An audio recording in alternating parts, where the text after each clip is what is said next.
ఆ మనసు ఎప్పుడూ కూడా ప్రభు మహిమార్థమై పులకించాలి, సంతోషించాలనే ఉంది.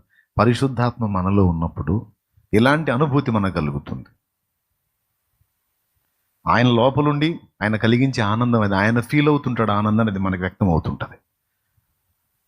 అలాగే కొన్ని తప్పులు జరిగినప్పుడు కూడా మన ఆత్మ లోపల దుఃఖపడుతున్నట్టు మనకు అర్థమైంది. నా వల్ల ఈ తప్పు జరిగిందే, నేను ఇలా ఆలోచించాను చండాలంగా, ఇది తప్పే, ఇది పొరపాటే, ఇది రైట్ కాదని మన లోపల ఒక రకమైన దుఃఖం కలిగిద్ది. ఆ దుఃఖం ఎలా కలిగి తెలుసా? పరిశుద్ధాత్మ మన యందుండి కలిగించే దుఃఖం అది. స్తోత్రం చెప్తారా? గట్టిగా చెప్తారా? ఇప్పుడు చెప్పండి, ఎక్కడున్నాడు ఆయన?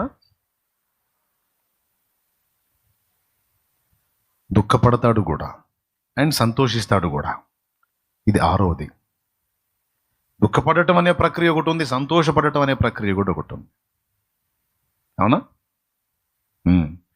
ఏడవది చివరిగా చెప్తున్నాను. ఆయన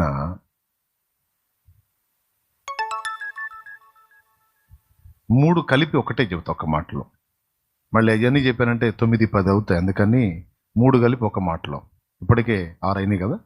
ఏడవది, మనల్ని అభిషేకించుట అంటే మనల్ని శక్తితో నింపుట, మనల్ని వశపరుచుకొనుట.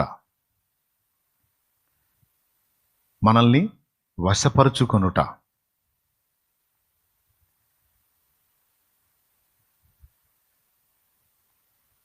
మూడవది, ఈ రెండు చేసి అన్ని విషయాలకు మనల్ని సిద్ధపరుస్తాడట. అది బైబిల్ చెప్తున్న సత్యం. అన్ని విషయాలకు మనల్ని సిద్ధపరుస్తాడట.